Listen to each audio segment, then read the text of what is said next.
سلام، امیدوارم که حالتان خوب باشد. در برنامه این هفته نمای متوسط به فیلم مستند رایتینگ هوا که در برنامه قبل به اشتباه نام فیلم را نوشتن برای هوا ترجمه کردم میپردازم. اسم اصلی فیلم نوشتن هوا است. این مستند توسط نجیب نوری ساخته شده. هوا روایتی ساده، سخت و غم‌انگیز از زن بودن در افغانستان است. شخصیت اصلی داستان مادر کارگردان و نویسنده این فیلم مستند است. داستان زندگی حوا نمونه ای از مقاومت و رنج کشیدن زنان در جغرافیای افغانستان می باشد. حوا مادری میان سال با اختلاف سنی 30 ساله با شوهرش، خانه‌دار، دارای 6 فرزند، تعداد نواسه و شوهری کهنسال و دردمند است. من این مستند را در جشنواره فیلم داگ پوینت در شهر هلسینکی تماشا کردم. مدت زمان این مستند 1 ساعت و 24 دقیقه است. بخشای از این مستند را با هم ببینیم. آغاز فیلم با روایت فیلمساز از نحوه خروجش از کابل و افغانستانی که به دست طالبان سقوط کرده و فیلمساز داخل هواپیما بر آسمان فرانسه نشسته شروع می شود. حوا شخصیت اصلی داستان به علاوه کارهای روزانه خانه‌داری همچون شستشو و درست کردن غذا از شوهر سالخورده و زمینگیرش هم مراقبت و نگهداری میکند. رابطه دختر و مادر آنقدر صمیمی، پیونددار و عمیق است که حتی مادر از رازهای نهفته عاشقیش در دوران نوجوانی جوانیش برای دخترش و بیننده این فیلم قصه میکند. حوا نمونه ای از زنان سرزمینی است که با دوست داشتن و عاشق شدن بیگانه نیستند، اما برای رسیدن به عشق زندگیشان از سد سنت ها نتوانستند بگذرند و تن به ازدواج سنتی دادند.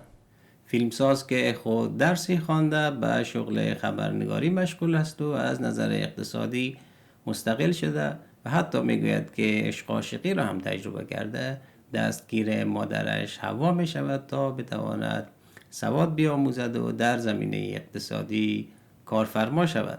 حوا شروع به خرید و فروش هنرهای دستدوز پارچه و لباس که یکی از زیباترین هنرهای دستی زنان در مناطق مختلف کشور هست میکند.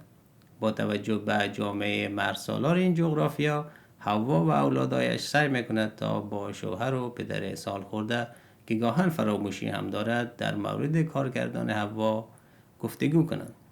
پدر خانواده رضایت میدهد تا حوا و پسرش برای چند روزی به بامیان سفر کنند. در این سفر حوا پارچه و لباس دستدوز از زنان محلی خریداری میکند و در کابل به فروش میرساند تا برای خودش و خانوادهش درآمدزایی کرده باشد. در سفری حوا به ملاقات دختر کلانترش که در بامیان زندگی میکند هم میرود. ملاقات دختر کلانتر حوا بیننده را وارد داستان دیگری از زندگی او میکند. دختر کلان حوا سالها قبل از شوهرش طلاق گرفته و حضانت دخترش زهرا را از دست داده و پدر دختر زهرا را با خود به ده دیگری برده است. زهرا نواسه حوا حدوداً بعد از 12 سال با آسیب‌های جسمی و روانی که از جانب پدر و خانواده پدری مواجه شده به آغوش مادرش باز می‌گردد. مادر زهرا هم مجدداً ازدواج کرده و دارای فرزندان خردسال دیگری هم می باشد. با اینکه شوهرش در ابتدا مخالفتی با ورود زهرا به زندگیشان ندارد، اما پس از چند روز نگرانی شدت می گیرد و باعث می شود تا حوا زهرا را با خود به کابل بیاورد. زهرا که حدوداً 14 سال دارد و از تحصیل هم باز مانده است، به همراه مادر کلانش کتاب‌های کودکان را مرور می‌کنند و هر دو در خانه سواد خواندن و نوشتن می‌آموزند. تاریخ پرتنش و پرتلاطم جغرافیای افغانستان بار دیگر توسط قدرتی داخلی خارجی نظام سیاسی افغانستان را تغییر می‌دهد و نه تنها رئیس جمهور شرم‌آورانه جزء اولین افرادی می شود که از کشور فرار می کند، بلکه فیلمساز هم مجبور به ترک وطن، خانواده و توقف در تولید این فیلم می شود. این دگرگونی در وضعیت سیاسی موجب تغییر وضعیت زندگی برای همه من جمله حوا هم می شود. حوا تصمیم میگیرد تا زهرا را که مدتی در کابل به همراه او فرزندانش زندگی کرده به پدرش بازگرداند. تولید فیلم توسط برادر فیلمساز به پیش می رود تا روزی که نیروهای طالبان دستگیرش می کنند و شرم‌آورانه او را مورد لطکوب قرار می دهند. نگرانی از حضور طالبان در همه جای کشور موج عظیمی از مردم را به فکر فرار از کشور می اندازد. در این بین حوا و اعضای خانواده‌اش هم تصمیم به ترک افغانستان می کنند. در پایان فیلم فیلمساز می گوید که زهرا پس از بازگشت به خانه پدری ازدواج کرده است.